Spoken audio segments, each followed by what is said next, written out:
Жылқының иісі адамға өте пайдалы. Жылқының табиғи иісі адамның өкпесін ашады. Ойбай, оны бірінші рет естіп тұрмын. Иә.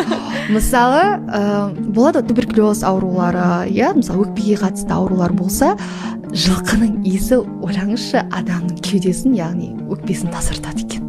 Өте таңғалар жағдай.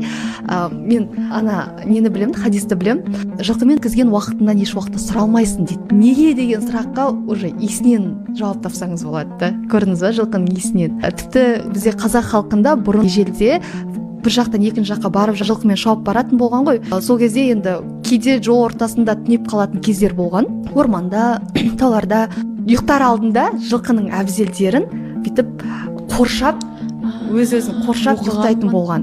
Жылан жоламайды дейді? Жылан, шегіртке, улы жәндіктер жоламайды сонда. Ойланыңызшы. Енді қызық. Иә, өте таңғалар жағдай. оқығам көбірек. Сонда біздің қазақ ата бабамыз жылқымен, мінекей көрдіңіз бе, аман қалған. Былайынша айтқанда, жылқы біздің ата бабамыздың енді жақын